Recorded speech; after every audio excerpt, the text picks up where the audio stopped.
Alrighty. Well, let's get this party on the road. Yeah. Start our celebration.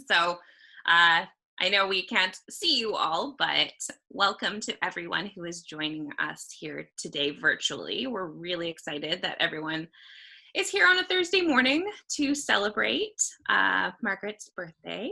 My name's Sarah. I'm the programs coordinator at the Vancouver Maritime Museum. And as we start our regular programs, I always like to take a moment just to acknowledge that we're really grateful to live, work, and play on the traditional territory of the Musqueam, Squamish, and Tsleil-Waututh peoples on which the Maritime Museum sits. And today, I'm just going to go through a little bit about how we can make the presentation interactive because we're using a different platform. So if anyone is familiar with Zoom, there is a really great feature that you can ask questions. So unlike in a real presentation, if you have a question mid-sentence, you don't want to interrupt the presenter, raise your hand, you can hop on the chat function and use it to send a question to everyone. You can also send it to one specific person. So we have a couple of Vancouver Maritime Museum staff on the call as well. So we all are identifiable by VIM in front of our name. So if you have any questions or if you have any challenges, feel free to message us privately and we can help you out. And there'll be time at the end for us to all kind of chat and ask questions. So that's when we'll be pulling together anything that you're wondering throughout the presentation. If you see someone that you know, feel free to send them a hello. And so if everyone maybe wants to use the chat and just test it out and tell us something interesting that you've done this week. And then that way we can make sure everyone's all ready to go with their chat function. So something interesting that I did this week, I bought my dad a birthday present. Does that count? Yeah. What about you, Christy? You do something? Yes. So Margaret's building, she lives in a seniors apartment building and they have been on complete lockdown. And this morning I got to go over and help her get onto Zoom. And it was the first time we really got to see each other for months. So that was my most interesting thing I have done in a very long time. Amazing. And what about you, Margaret? Is there something, you were showing us a couple of your projects that you were working on. Is that something that you've been doing this week? Yeah, yes, I'm making a vest for my grandson, one of my grandsons, and I'm going to make sure it'll fit him this time. They grow so fast. Yeah. Amazing. Oh, So. I got a bouquet of orange roses. They're so beautiful. Wow. Oh, yeah. Very nice. Flowers are always such a lovely gift. Yes. Wonderful. Well, without any further ado, I want to kind of dive into our morning of storytelling and sharing. So I just first of all wanted to say thank you to both Christy and Margaret for joining us this morning. We're really, really pleased and feel privileged to have you with us and celebrating with you as well. So I'm gonna pass it over to Christy so that she can. Let's see if I can get to sharing my screen. Okay, so let's just hang on and I'll get into my screen. Okay. And let's say from beginning. We're gonna do it. There we go. Oh, I need to go back one. It's technology. All right, well, good morning or afternoon, depending on where you're at. Thank you for joining us today for Margaret's birthday celebration. If you find that our faces are too much in the way of the slides, you can kind of hover over and you should be able to drag our faces somewhere else on the screen. Hopefully we won't be blocking out everything. So we're going to do this visit a little bit different than we would normally do it because we want to celebrate Margaret, her life, and her stories. So often we talk a lot about the more heavy aspects of residential school, and today is going to be a lot more comfortable and storytelling. So today, Margaret, how old are you turning today? Pardon? How old are you today? Turned 84.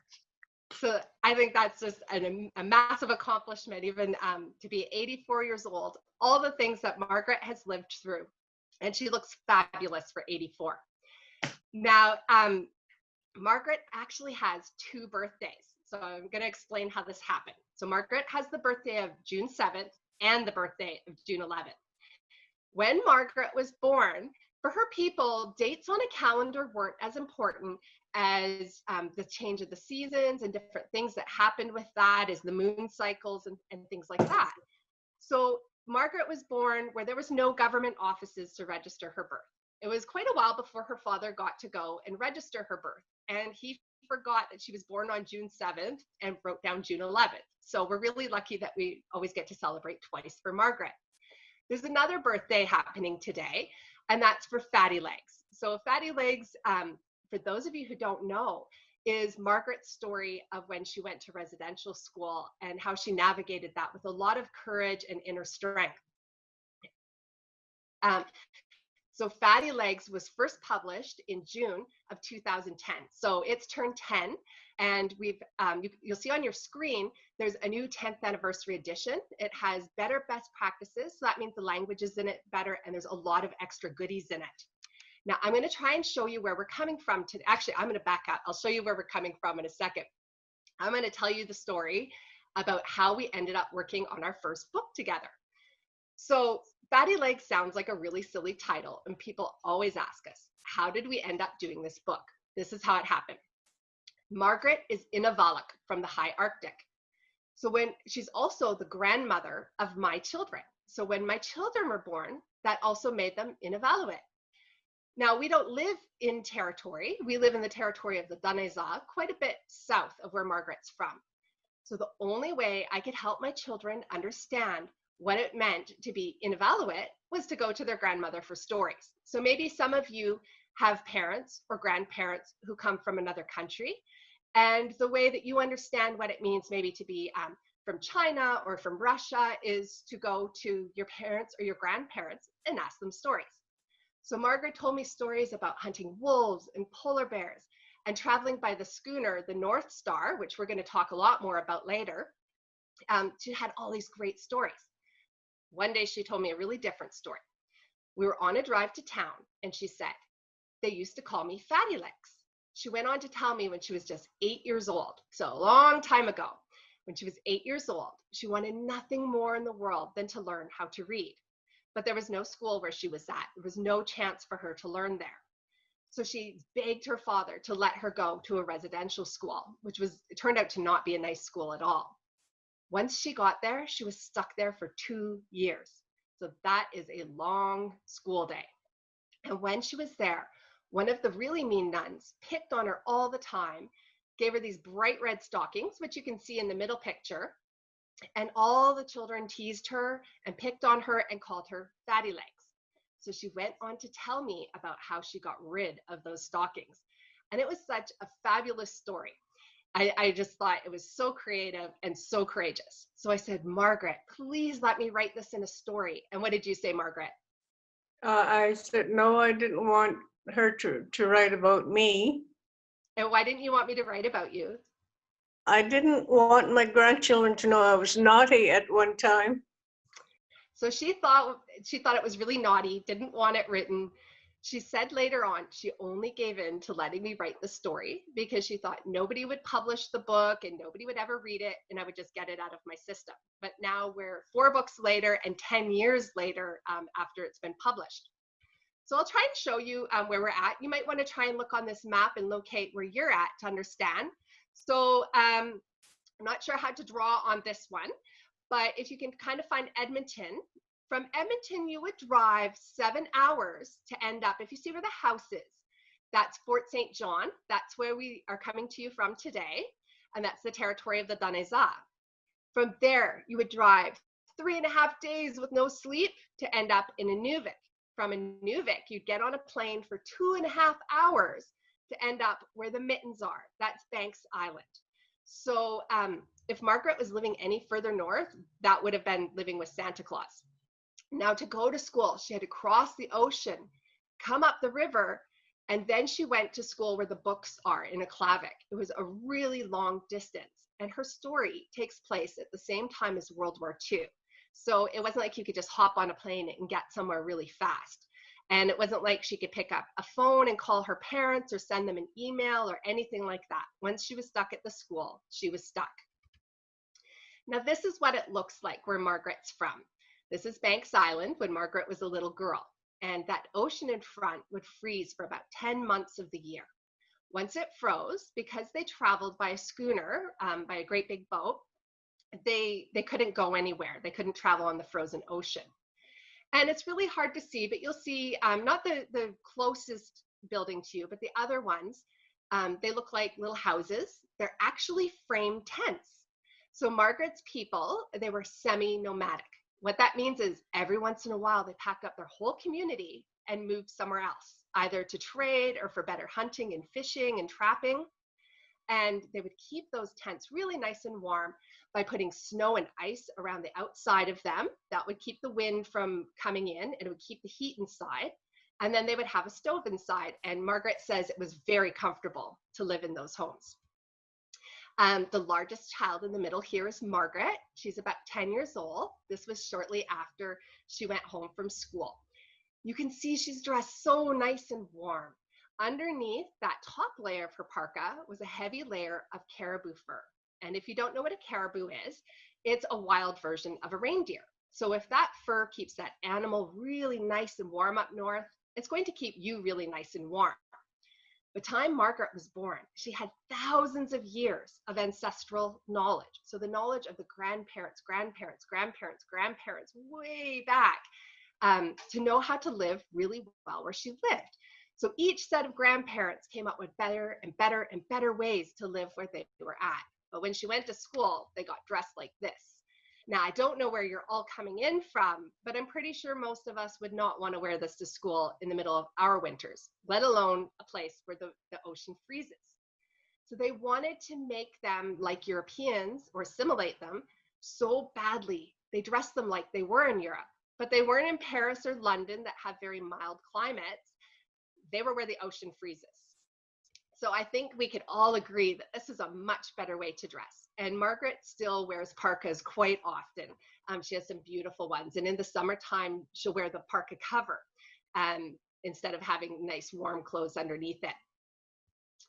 So when Margaret went to school, she did have one teacher who was really nice. And in Fatty Legs, we called her the Swan. Her real name was Sister McQuillan. And she was friendly to Margaret. She liked the children there. Now, this was not the case for most of the teachers at Margaret's school. Most of them were really, really awful. But this teacher was really nice. And if you see in this picture, the nuns, the one in the very middle is actually Sister McQuillan. This is a picture taken where Margaret went to school, but the building behind is actually the hospital where Margaret had to work. If you look behind that building, it's very hard to see, but there are some trees. Where Margaret went to school was just far enough south that trees start to grow. They're not very big trees. They're probably about the same height as you and really scruffy, but Margaret was quite scared of them. She doesn't come from where trees grow. Their big, exciting thing was to go into the bushes and go berry picking. Berry picking's a lot of fun, but it wasn't fun for Margaret. Not only was she already scared of the woods, but the teachers at the school would tell them horrible stories about children who went missing in the woods and monsters waiting to get them. And they really scared them. So Margaret did not really like to go berry picking. But I'm going to get Margaret to tell you a funny story about Sister McQuillan and about trees. Sister McQuillan was a very nice teacher. She was a nice person. And she loved telling stories. And one day she asked me if I knew where the apples came from. I said, I have no idea. And she said, they grow on trees. And I looked at her and I thought, she must be lying. And finally I said, I didn't know they grow on trees. And, well, she said she was raised in Prince Edward Island, and when the apples were ready, all she had to do was go outside and pick one off the trees and eat it. So that might sound silly that Margaret didn't know apples grow on trees, but again, remember, she went to school at the same time as World War II. The war wasn't happening where she was at, but it was at that time period. So Margaret didn't have internet. She had very little access to books. So she had never seen apples growing on trees. She knew everything there was to know about where she lived. So she knew how to tell when the geese were going to return and where to find their eggs, how to tell when the ice was going to lift off the ocean, and where to go hunting wolves. She knew all of those things, but not very much about the outside world. Now, we're really lucky. This is an amazing thing that we're celebrating Margaret's birthday online today. First off, at residential schools, the children didn't get to celebrate birthdays. So their birthday just passed like any other day and nobody celebrated it. Also, if you consider that Margaret had so little access to information from the outside world that she didn't know about apples growing on trees, it's really cool that she's on Zoom joining us today for her birthday. So when Margaret was going to go to school, her mom took her back to school shopping. Probably a lot of you do that. You might go and get a new pair of shoes and some pens and pencils. If you're really lucky, you get some new clothes. Margaret got to go back to school shopping. And I'm going to get Margaret to tell you about when she went back to school shopping. The day before Mom took me to the school, she said, we're going shopping. So we went to the Hudson Bay. And she was getting stuff for me, and she said, oh, I forgot to get toothbrush and toothpaste for you. And so she got that, and she dropped me off at the school, and in the morning, everything was really strange. I didn't understand any English, but I followed whatever the girls were doing, and I seen them starting to brush their teeth. So I thought to myself, well, I have one of those. So I got my toothbrush out and toothpaste, and I put some on the toothpaste. And when I put it in my mouth, it was horrible. It was not toothpaste, it was shaving cream. Can you imagine brushing your teeth with shaving cream and how awful that would be? So we can all have a big laugh about that now. But I always think, why should Margaret's mother have been able to read or understand English? She was an Inuvialuk woman who lived in Inuvialuk territory and spoke Inuvialukton. So that's the same language that her ancestors had spoken for thousands of years. And then all of a sudden, the country of Canada came and set itself on top of her country, the Inuvialuit region. And all of a sudden you had to understand and read English or French. So people wonder how her father ever let her go to school. And that's part of it. Some people did let their children go to school because they couldn't navigate in this new world if they couldn't speak and understand English. So here's a picture of when the nuns were having a laugh at Margaret for brushing her teeth with shaving cream. A really awful way to start with school. So I'm going to get Margaret to tell you this story in a second, but I'm going to back up and explain Margaret's name. So Margaret has two names. Her traditional name is Ulimaun, and feel free to call her Ulimaun if you like. She doesn't mind at all. So Ulimaun, what that means is the ulu, which you'll see pictured on your screen, is the type of knife that Inuit women use. So they use that for cutting up meat and all sorts of things that they would need to do. The Ulimaun is the stone that they sharpened that knife with. So Margaret's name means the stone that you sharpen a knife with. What it means is she's strong, she's determined, she can't be worn down. When you get a traditional name, it isn't just like, oh, I think this name is cute and I'll give it to you, it sounds good. The name usually in a traditional way is going to tell you what's most special or strong about your spirit. And if any of you know Margaret or get to know her or have read her books, you'll know Margaret has a really strong spirit. She was named very, very well. So as an example of how very strong and brave Margaret was, I'm going to get her to tell you about this picture. uh, before Christmas, they decided all the children should go to the radio station and send their greetings to their parents. But when we got there, they gave us a slip of paper to say, to read from that note and tell your parents about how nice it is and everything. And when it became my turn, I thought, well, I'm not reading it. So I stood in front of the microphone and my mother said, all she could hear was my breathing because I wouldn't read. I get stubborn at times like that, and I just never said anything. And I guess that's why I'm a little bit stubborn.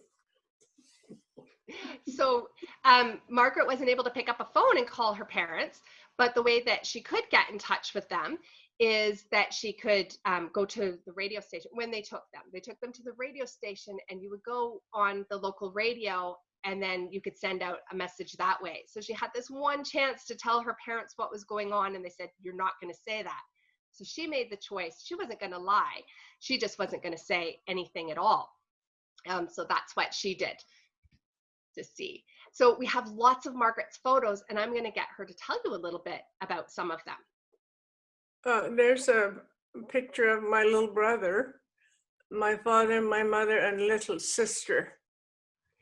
And you can see that Margaret's mom, she hates when I say this, I think her mom looks a little bit like her, but you can see Margaret's mom is dressed so nice and warm there and has a beautiful parka with lots of fur on. You can also see her little brother has his mittens on a string. So if any of you are coming in from the prairie provinces, you might have had to wear your mittens on a string at some point in your life. This is a different way of wearing mittens on a string, but they would do that. Even adults will do that in the Arctic, because if you lose your mitts, you could freeze your fingers very, very quickly. So you don't want to do that. So that's why his mittens are on a string. It's really practical. And I'll get Margaret to tell you about this. And there's the schooner North Star that we traveled back and forth to go from the island to the mainland to buy supplies for the next year. They would go on one shopping trip once a year. I know some of your parents or some of you tuning in have maybe tried to do that at Costco, but you'll know how really hard it is to get everything you need for a whole year. If they didn't get it on that shopping trip, then they either had to find it off the land or they had to do without. They didn't use money when they went shopping because Margaret's father was a hunter and a trapper. He would take in his furs and exchange those for their supplies. So this schooner is called the North Star. And some of you might be wondering why we're doing something in cooperation with the Vancouver Maritime Museum. That's because the North Star is docked at the Vancouver Maritime Museum. So when you get a chance to go there, if you ever do, I highly recommend it. They have amazing stuff there. If you go down behind the museum, they have a dock for historical boats there. This boat still gets sailed. It's owned by a man named Bruce McDonald, who's written a wonderful book about the North Star, and you could learn lots of history about it. So that's why we have a special connection with the Vancouver Maritime Museum. Now, Margaret, how many families would travel on this schooner? Sometimes there are 7 families. So there could be up to 7 families. And how many siblings did you have? I have 14 brothers and sisters, but I always tell everybody they didn't come all at once. So not all of them traveled on the North Star, but some of them did. So you get the idea that these were large families and a lot of families. Margaret says the time they got all their tents and supplies on the boat, all their sled dogs, all the families, all of the furs that they were going to be trading, that the boat would just barely sit out of the water. And there's before the ocean freezes, they'd have to get the boat out of the water so that it won't get crushed by the ice. I just think that this photo is absolutely amazing. So there's just a few men with some logs there to move that boat back into the ocean. So what happens when the ocean freezes is the ice still moves around and it would just tear a boat to shreds. So they had to take it on land when the ocean was frozen, so that didn't happen. So here's just a few men, and this boat is a big, heavy wooden boat, and they're moving it back into the ocean. I think sometimes we think of technology as things that have a motor or they're electronic, and we forget that technology can be what's in the head. And Margaret's people had amazing technology that was in the head. They used what they could take from the earth and what returned to the earth, and a lot of intelligence to figure out how to do things like move this huge boat back into the ocean.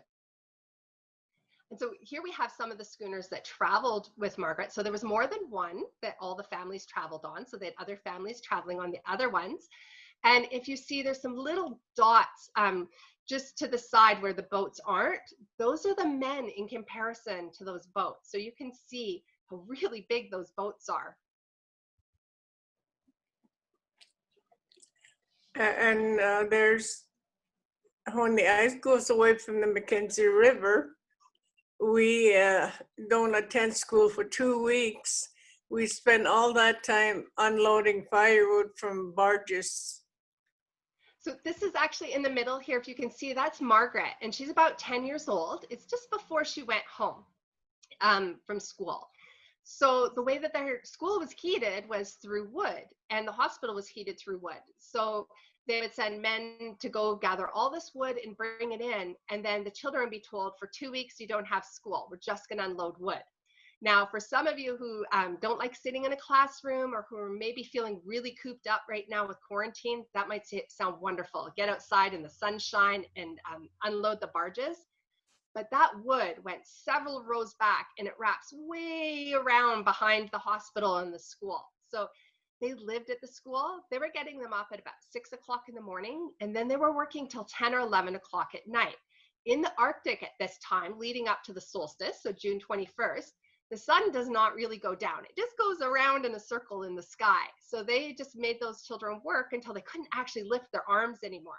Now, if you ever get to know Margaret, she, even at 84, is an incredibly hard worker. And Indigenous children and Inuvialuk children did grow up having lots of jobs and being really strong, but they really took it to an extreme at the school. Now, if you look over to the side, the building that isn't covered with the wood, that's where Margaret went to school. And it's broken into 2 wings. So there's like a side here and a side here. One side was the boys' side and one was the girls' side. And boys and girls weren't allowed to visit each other or talk with each other. So later, Margaret's brother went to the school, and she only got to see him for a few minutes every year at Christmas time. So that was a really awful thing that I'm sure with quarantine, some of you are very sick of your brothers and sisters and would love to not have to talk to them. But if that was the only person that you knew at the school when you went there, that would be really devastating to not be able to talk to them. And there's the photograph of my 2 little sisters, and we didn't have toys like they have there. But actually the floors are still the same. They're all made of hardwood. And we spend a lot of time scrubbing the floors. But the fun part was, after you put the wax on the floor, they give you woolen socks and you skid across to polish the floors. So that would probably be really fun if we went to your local school and into the gymnasium and we put down wax and got wool stockings and we all got to slip and slide up and down. That would be really exciting. Except it was in the days before Swiffer Wet Jet. So they were on their hands and knees and scrubbing. There were no parents at the school. And if you heard what Margaret said, they didn't have toys like that when she went to the school. So, and it was cold out a lot of the winter and dark. So they didn't have a lot to keep the children busy. This is kind of how they did it. I don't know, Margaret, do you want to tell them about the worst chore that you did? One morning, the teacher said, there's 2 jobs you can take or you can choose. And she said, the first one is, if you go to church, you don't have to do the other. And I had no idea what that meant because we didn't have any churches where I come from. And so I thought I'll choose the second one, but I didn't know what it was. Actually, it was emptying the honey buckets every morning. So if you don't know what a honey bucket is, at Margaret's school, they didn't have toilets inside that that you could flush. If you had to go to the bathroom, you went to the outhouse. But most of the time, it was really cold out and really dark. So when that happened, they went to the bathroom in buckets, especially at nighttime. And if you wouldn't go to church, then you got to empty out all the bathroom waste of your classmates. Not really that fun.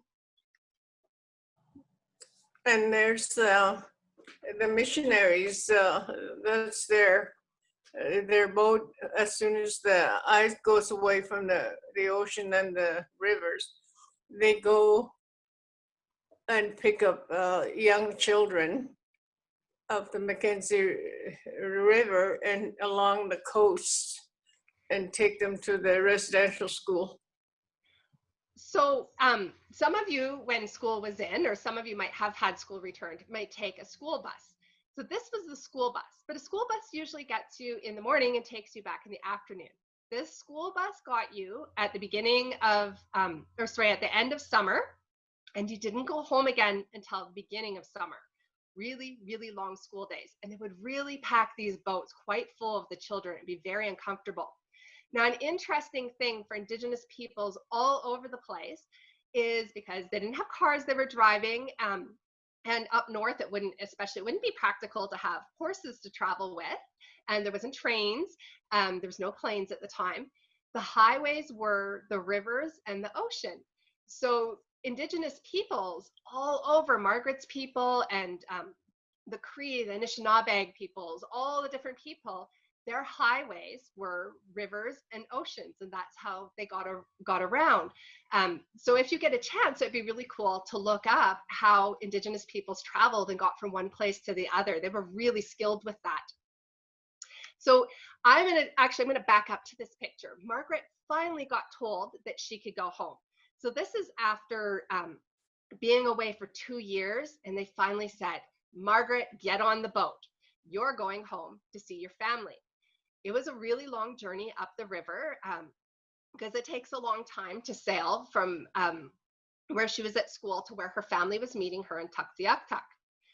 Now, when she was at school, I'll show you this picture quick. When she was at school, she had this really mean brother there. So not her brother, they called them brothers, and they were helpers at the school. They weren't priests, but they would do some of the janitorial jobs. They would do some of the fixing. Like if a door came off the hinges, it would be a brother who fixed that. If wood needed to be put in the furnace to keep the school warm, brothers might be responsible for that, or for overseeing children doing that. So Margaret had been working in the hospital. It was a time somewhat like this where there was a pandemic going on. So lots of people were getting really sick. The hospital was full, and they had all little girls who were still at school working in the hospital. And Margaret was just run off her feet. She had to go to the bathroom so bad. And they just kept getting her to do more and more jobs. Finally, she got away. So she ran to go to the bathroom. And just as she was about to go, this mean brother got down in front of her and scared her. And she just couldn't help it. She had an accident. Probably most of us adults would be having an accident too at that point. So really awful guy. But I'm gonna back up to when Margaret was traveling home on the boat. And Margaret, do you want to tell them about when the cook asked you to go get duck eggs? Pardon? Do you want to tell them about when the cook asked you to go get duck eggs, when you guys stopped? Yeah, on our way back to go to where my parents were, the cook, she said, we can stop if you will go pick some duck eggs and I'll make pancakes for breakfast. So Agnes and I, we ran ashore as soon as the gangplank was put up, and we went into the bushes. We figured there'll be a lot of eggs along the creek there. So in the meantime, we seen this big white glob, and we didn't know what it was. And he looked back, it was that mean brother. And we just pointed at him and laughed and laughed. Pretty soon, the rest of the kids had to find out what we were laughing about. But he avoided us like crazy after that. So what actually happened is Margaret and Agnes, looking for the duck eggs, came across that brother with his pants down going to the bathroom in the bushes. And of course, they couldn't help but laugh. The other children heard them laughing. They had to come see what was going on. And it was a little bit of karma. I tried to put it into a few of the books and it kept getting edited out. Maybe one day if we get to make a movie, we can put it in. But I thought it was a really funny full circle. I know all of us go through things where we feel just so humiliated. But I always think the universe sort of straightens it out in the end. I'm just going to pause for a second. I know one of our super fans, Soleil, was trying to get on earlier and was having troubles, and I think she's on now. And I just wanted to say hi. She's from our community of Fort St. John, and we just wanted to acknowledge that I think she's on now. So when Margaret got home, she was so excited. She was going to see her family again. So the boat had just come to shore. She didn't even wait for it to properly dock, or they will put planks from the boat because the ground was very spongy. They put planks from the boat to the shore that you would then walk on. She just jumped off the boat and went for her mom. Margaret, do you want to tell them what happened when you saw your mom? I ran up to my mother. I seen where she was, and I was almost as tall as she was, and I had turned very skinny.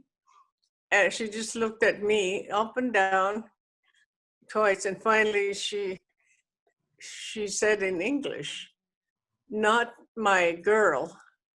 So I was really devastated. Her mom didn't actually recognize her. That sounds really devastating. And you wonder, how could a mom do that? But Margaret had been gone for 2 years. So if you get a chance to look at a picture of yourself from 2 years ago, you can see how much you've changed. But Margaret was now very skinny.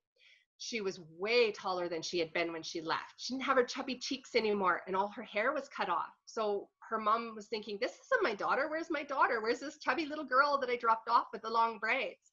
Her father recognized her though. So he gave her a great big hug, and then her mom was like, oh, and her mom jumped in and gave her a big hug, and her brothers and sisters joined in. Some of them were so young when she went to school, they didn't really remember her that well when she came back. So she had to fit into her whole family again. I'm not sure how many of you have been away for a weekend before without your brother or sister, and you know, everything fun happens in your family while you're gone. They order pizza, or they go to the movies, they do something really good while you're gone. Imagine 2 years of that. Now, Margaret couldn't speak her language when she first went home. So her mom didn't speak English. Her dad did, but not her mom and not her brothers and sisters. She had to relearn her language to speak with them. Margaret, do you speak your language now? Yes, I spent a lot of time with my grandmother, and this is one word I like using.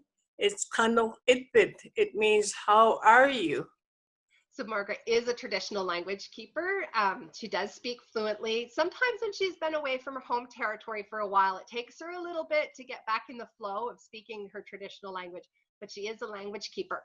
She also had a hard time eating her traditional foods. So her very favorite foods, like maktak, which is made from whale, and pipsi, which is like a smoked fish. There's whipped caribou fat, and they put berries and chunks of meat in it. All these things she really loved. When she went to eat them, they actually made her feel sick to her stomach. So she couldn't eat for the first week that she was home. But Margaret, do you like your traditional foods now? Yes, I do. Very much. Margaret loves, she calls them country foods is what they call them. And she really loves, if she can get her hand on some whale dry meat or some maktak, she's a very happy woman. So on Christmas, after Margaret had been home, she worked so hard relearning her language. She worked so hard learning all the skills she had missed out on learning for 2 years and fitting back into her culture. So she got her own dog sled and team. Now, quite often when I have Margaret do a reading, because we're talking about residential school usually, we read things about when her hair got cut and things like that. But because we're celebrating Margaret today, I'm going to have her read her favorite passage out of her favorite book from Not My Girl. Do you have it handy, Margaret? Yes. Okay, so this is something Margaret doesn't usually read, but this is really dear to her heart, this part. Okay, well, I ran outside to find 6 dogs hitched to a new sled. I hopped on and drove around and around town.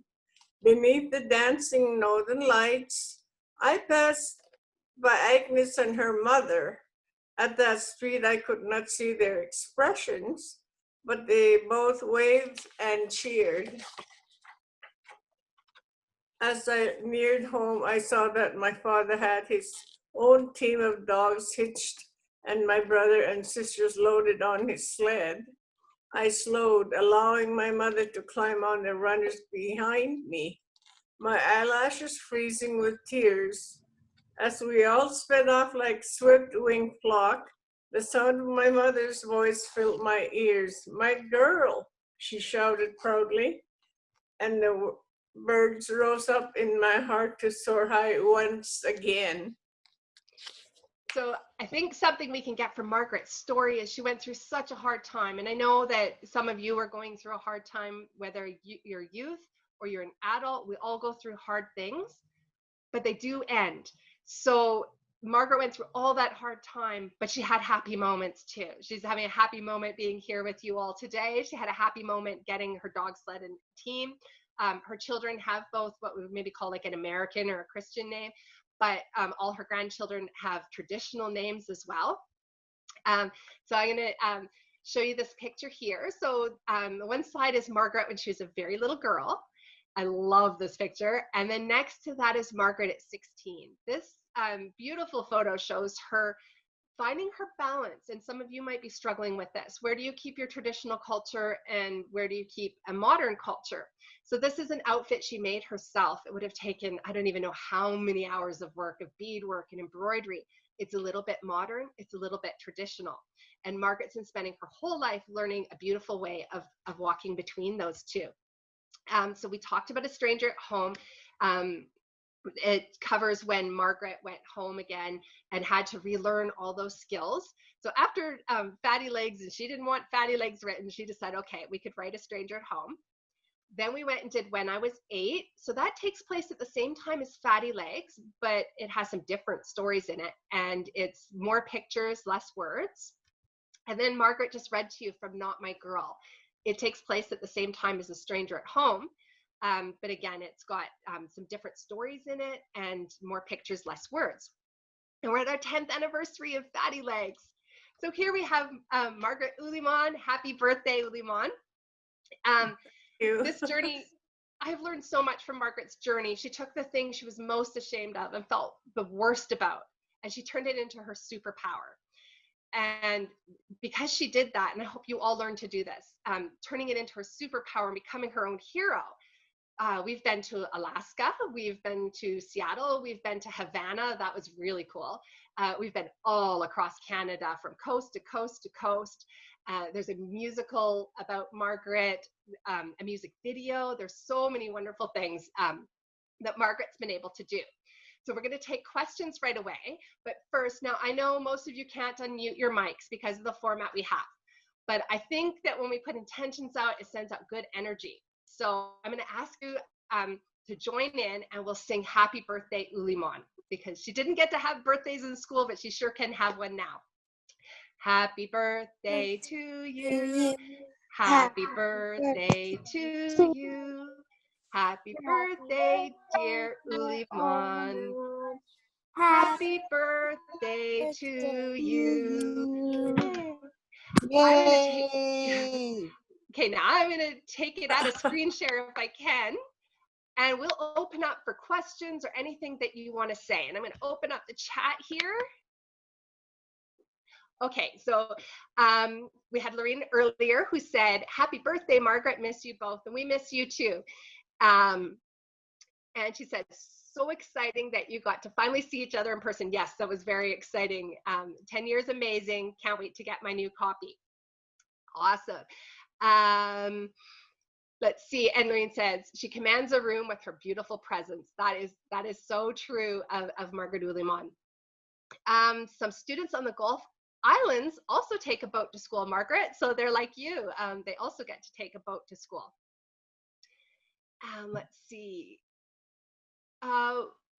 Okay, happy birthday, Margaret. When you did the dog sledding, did you stop going to residential school? I thought the students spent winter at the residential school, or was there still snow in the summer? Thanks for being a traditional language keeper and a history share. Okay, that's a great question. So I'll start and then I'll hand it over to Margaret. Now, Margaret went to school for 2 years. Then she went home. When they came back together again, Margaret has something in common with Michael Kuziak. If you read any of his books, she skipped school for a whole year. She ran away and she hid and she skipped school for the year. So that's when she got her dog sled. Margaret, did you go back to the school?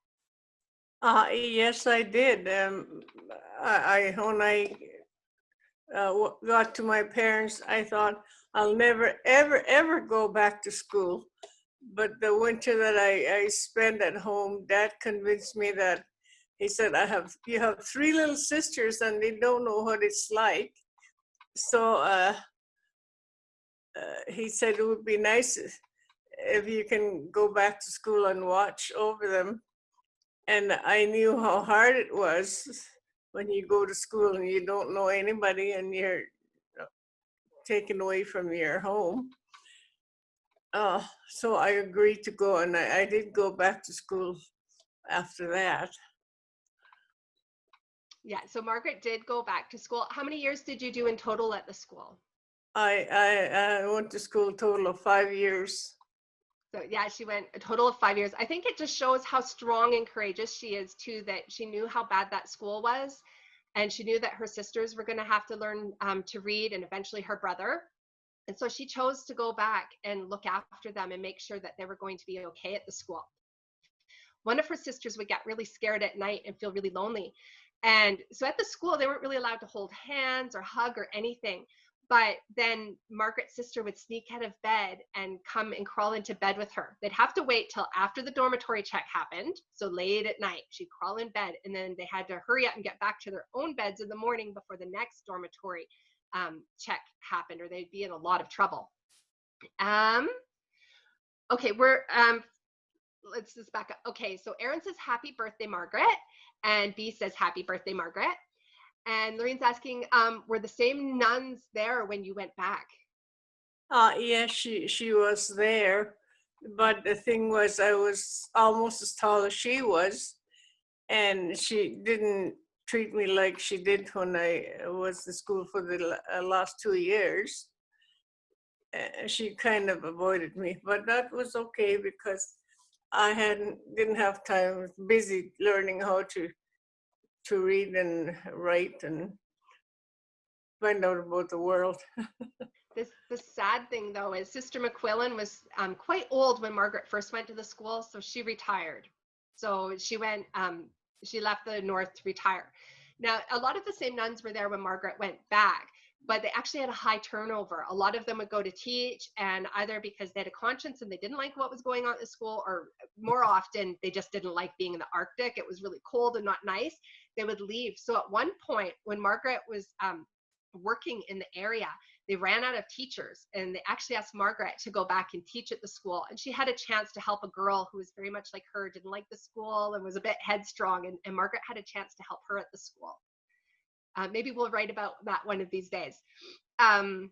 So Erin says it would be scary to go to school and not know anyone. Yeah, that would be very scary. And I know a lot of the students that we talk to in classes, sometimes they're coming from other places and they're new to Canada. And not only did they start school not knowing anyone, but they don't even speak English. So very similar to how Margaret started. Kimberly says, thank you, Margaret, for sharing your story. I teach and live in the Vancouver area, but grew up in Prince George. My students love fatty legs. So thanks to you, Christy, for writing it. And your courage, Margaret, for courage and resilience is so inspiring. Okay. So B is asking, when you got to the school, were you scared? Were you scared when you got to the school, Margaret? Oh yes. When I finally got over my excitement going to be able to go to the school, and I was there, but you find out right away almost that it's very strange and really scary. Did you ever get sick, Margaret? Yes, yeah, and when there was some kind of a smallpox, not smallpox, but chicken pox, everyone in the school was like here. Nobody was allowed to go out. We all had to stay in a dormitory, and that was really terrible because you couldn't go run around or anything. You spend a lot of And time in Margaret the. actually has a picture of children waiting to get on the one boat that we showed you that would be like the school bus. Sometimes when the children got sick, they sent them back to their communities, which, as we're learning about disease right now, we know is just a terrible thing to do, because then they would take those things back to their communities. Was it easy to go to such a long way to school? Sydney asks. Was it easy to go to a school so far away? No, well, everything was exciting the first day or two, but when you realize you won't ever see your parents until they come and get you, it's very scary. Yeah. So Margaret, I'm going to ask a question that we usually get asked that hasn't been asked yet. If you had a chance to go back to the school again, would you? Like if you had to make the same choice again? Yes, I wouldn't pass that. I'd go back to school no matter how terrible it was in the circumstances, but learning things was really interesting. It's just the people that were teaching weren't, they didn't really care like a mother would. They just very strict. You got to stand until they tell you to do something. And when you go home and you're standing there in front of your mom or dad, and then they think you're lazy because you're only waiting to be told what to do, and which we never had to do that when you never went to school.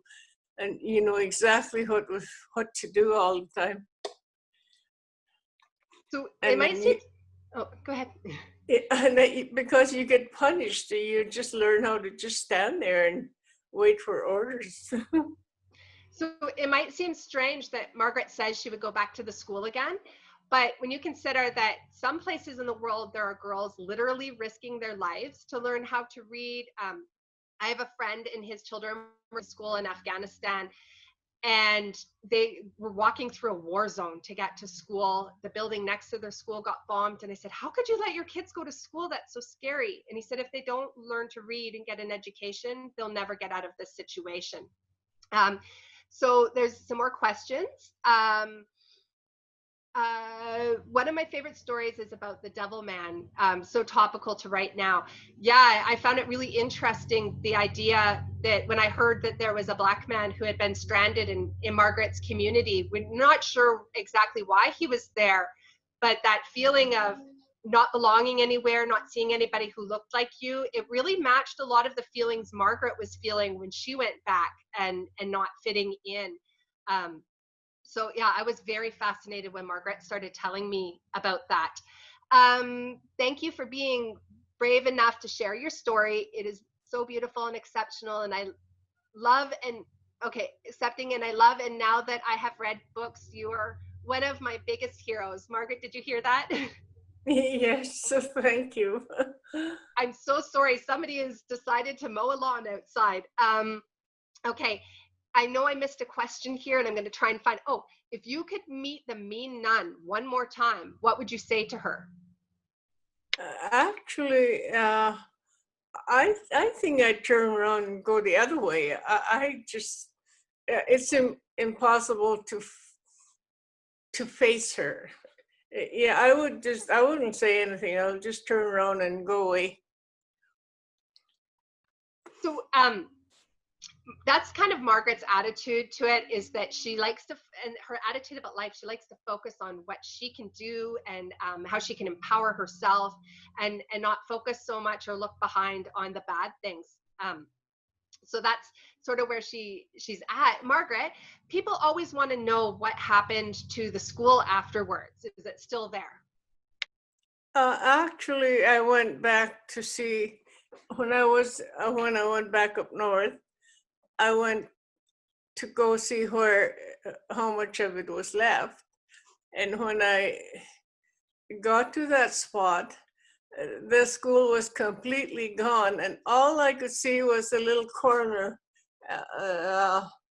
of the hospital there. And that was all that was left. And people asked me, well, did you burn it down? I said, no. I said, nature took it away from me. So what happened is with the river eroding, the whole school just fell into the river and washed away. It's not there anymore. Could you tell us, oh yeah, that's a great question, Lorraine. Could you tell us about going with Waylon to see the musical? So Margaret, I'm gonna make this a two-part question. Could you talk about when you got to go see the musical made about your life with Waylon, your grandson, who's also my son, and also maybe about when you got to take him to your family reunion in Inuvialuk? Oh, that was a tuck. Sorry, yeah. I'm losing my mind today. Yeah, well, I really was happy when Waylon came with me to the Toronto, and everybody liked him. They liked us, but it was a very big deal. In one of the sessions when they were doing the musical, there were over 1,000 students there. And in Tuck last summer, I went there for a reunion, and I brought my grandson with me, and he stood a head taller than everybody else, and they thought, oh, he's such a nice boy, and I was really happy to have him with me. And he met a lot of his cousins. So Margaret doesn't get around so well. Sometimes she's still in great shape, but walking long distances is hard. So it's not good for her to travel by herself. So when she went to the musical, this was a huge deal because it was on a stage, and there was Serene Carson Fox. I'm not sure if any of you have heard of her before, but she's actually kind of famous. She's an actress, she's a dancer, she played the role of Margaret. It was a really big deal, and Margaret got to be in the audience and see a musical performance of her life with her grandson there. Now, the reason that I really wanted to write the stories partly was because I had a stepfather when I was growing up who went to residential school, and I always wanted to know more about it and why he was so sad about it. But another huge part was I wanted my children to be so proud of being Inuvialuk, and I thought the best way I could do that was if they saw their grandmother as their hero. So when Margaret told me a heroic story, I jumped all over it, and they really don't have a bigger hero in their lives than their grandmother. So Waylon's not joining us today, but it's some of you, if we visited your classrooms, you'll know that sometimes he comes along with us and he actually helps present, because I won't be here forever and Margaret won't be here forever, and we want her stories to keep continuing on for a long time. So he's been really trained up he could do the whole thing without us even being there. He knows all his grandmother's stories, which is a really traditional way to raise a grandchild, to know all that. Does anybody else have any questions or comments? Don't be shy at all. Just going to wait a second and see if anybody has anything. Okay, Margaret, while we're waiting, I'm going to get you to tell one more story. Can you tell me, and speaking of grandparents, how your grandmother told you to deal with the Northern Lights? Every night when in the wintertime, you can go out after supper, and the Northern Lights would be just so beautiful and everything. And my little sister and I would go outside and we'd throw snowballs and try to make them to see how many times they're going to make different moves. And finally, my grandmother, she's seen us, and she said, you have to be careful. They'll take your head off and just play ball with it. And so, but she said, you have to pick frozen dog turds, and when they get too close, just throw it at them. And that, we thought, so terrible. We don't like touching that stuff, but it's all frozen. And so, and I think she had a real good laugh about that. It was quite something.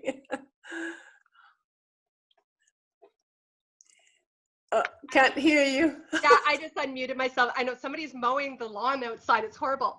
So Oh. I really loved that story of Margaret telling me that they had to throw frozen dog poop at the Northern Lights to make them go away. So now we have another question. Did you make any friends at the school, Margaret? Yes, I had several friends, but my very best friend was Agnes, because we both came from the same village. So Margaret did make friends. So I'm going to get Margaret to tell you one more story while we just wait and see if there's any last comments or questions. Okay. So Margaret, we should talk about your tattoo. We were in Vancouver. We go to Vancouver a lot to visit when it's not pandemic time. So we were in Vancouver, and Margaret woke me up one day and she said, I think I'd like to get a tattoo. And I said, well, our school is downtown Vancouver today, and we're finishing up our day early. So normally when we're on the road, we'll do about 4 presentations a day. This day we only had maybe 2 or 3. And I said, let's see if we can find a tattoo place to get you a tattoo. I think when you're 80, 81, you know exactly what you want. So I wasn't going to question it. So she told me what she wanted and I helped her draw it up. And then when we got done our school visit, Margaret went and got a tattoo. I don't know if you're able to show them the tattoo, Margaret. So Margaret got a traditional tattoo. So we're actually, when we're able to spend more time together, we're going to work on a book together, because when Margaret was young, do you want to talk about when you got back from school and you would help the woman with all her chores? The woman who wanted to tattoo you? When you were young? Pardon? Do you want to talk about when the woman who wanted to tattoo you? Agnes and I were always together, and we used to help, because she's an elder, we used to help her. And one day she come out and she said, are you done? And we said, yes. She said she wanted us to go inside, and she's going to tattoo, she's actually going to tattoo a beauty mark from our lip down to our chin. And we just ran away, so we didn't like going back to her place after that. So that shows sort of where the assimilation happened, where women stopped getting tattooed, which would have been traditional. And then Margaret in her 80s got a tattoo, which is pretty cool. I don't know anybody whose grandma goes and gets a tattoo. After she got her tattoo, actually, then she wasn't scared anymore to get her ears pierced. So after she got the tattoo done, then she's like, okay, I'll get my ears pierced. But so we'd like to work on a story talking about that time that she ran away, because that was really, really showed like her running away from her culture. And now this whole journey, and it's because you guys have been a part of the journey and held space for her stories.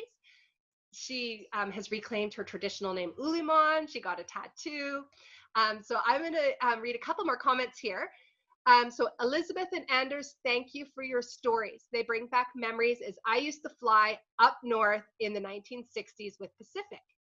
And Margaret, didn't your father did something with one of the airlines? My dad was the agent for PWA at Tuktoyaktuk. And I used to, I worked at the Hudson Bay, but he didn't know how to do bookwork, so I would do the bookwork for him. And then he gave me his free trip to go to Edmonton. That was great. Yeah, so once upon a time up north, Margaret, I got to tell you this story. And also, I know we've gone a little bit over time, so if any of you need to log off because you have other classes or just things going on, we won't be offended at all. So Margaret met a cowboy working up on the Dew Line, it was called. So that was like this surveillance that happened in the Arctic because they were scared maybe the Russians would come and invade. So she met this cowboy and she fell desperately in love. But he didn't want to stay up north because he was a cowboy and you can't have horses up there. And Margaret was like, but I don't want to live down south because I like where I live. But one day she decided, I can't do this anymore. So she came down south to Fort St. John. Now, Fort St. John's pretty north of most of you. We're 7 hours north, mostly north and a little west of Edmonton, but it was quite far south for her. So she came down to be with her cowboy. That day that she found her cowboy, when she came down, she had never even seen a horse before. She got on a horse and rode a horse. And then she became a cowgirl and a barrel racer after never seeing a horse growing up. That's how amazing she is. Now, Lorene is remembering when you got your tattoo. She says, I remember that day we had such a good dinner at Salmon and Bannock. And then we ate at a Thai restaurant with Rose on your tattoo day. So that's, Lorene is mentioning Elder Rose down in the Vancouver area. And she's a beautiful knowledge keeper, just like Margaret. We absolutely love her. We'll have to see if she's on Zoom and do something with her one of these days. In the comments, I'm going to put what our handle is for Instagram. We have an Instagram. I mostly just upload pictures of Margaret, but you can get in touch with us that way. And I'm also going to put my website. We've got to get one going for Margaret too. But on my website is you can find a contact form. You can also find teaching resources, which I'm going to be updating a ton over the summer as I get time. So they're free resources that teachers can use, or also those of you who are students tuning in, you can use those resources and play around with them yourselves too. Thank you guys so much for joining us. And someone says, thanks, Margaret, for sharing your stories. Thank you, Christy, for being Margaret's literary voice. Well, I should say we're not just co-authors. Margaret's not just the grandmother of my children. We are best friends, absolute best friends. So she's my bestie too. Amazing. Well, I just wanted to say from us at the Vancouver Maritime Museum, thank you so much for taking time this morning to celebrate, to share your stories. We are so grateful and so really proud that we have this connection to such amazing women. So thank you again. Just a few housekeeping things about the Maritime Museum. We're actually open for the first time in 3 months today. So very, very excited to welcome back as we start to ease restrictions. So if you do live in the Vancouver area and are comfortable, please do stop by for a visit. We are bringing in some of the 10th anniversary editions of the book to the gift shop. So we're excited to be able to share the story and keep doing that. And if anyone has any kind of ideas for future programming, we're going to be continuing virtually because this is a long-term kind of thing for us. So please feel welcome to email me. My email I will put in the chat. If you have any suggestions about programming opportunities in the future, I'd love to hear from you. So thank you again, and happy birthday, Margaret. Oh, thank Congratulations you. on 24 years. I just want to add one more thing too, for teachers, or if you're just somebody out there who's learning about Margaret's stories, the Vancouver Maritime Museum is a wonderful place to start to understand Margaret's world. They have a big stuffed muskox there, which is something Margaret grew up hunting. There's one of the kinds of tents I was talking about on one of the ships they have. One of those tents. There are so many things from Margaret growing up that you'll see there. And I've just actually put my email into the chat as well. So if any of you have more questions and you're too shy to ask, or you want to know more information, we do a lot of this virtual stuff, please look us up. And when the Vancouver Maritime Museum is open, hopefully we'll be doing something in person, and you guys could come and see those things from Margaret's life. That'd be wonderful. Thank you so much for hosting us today. Anytime, we'd love to. So thanks again, and everyone enjoy the rest of your Thursday. Bye. Bye. Bye.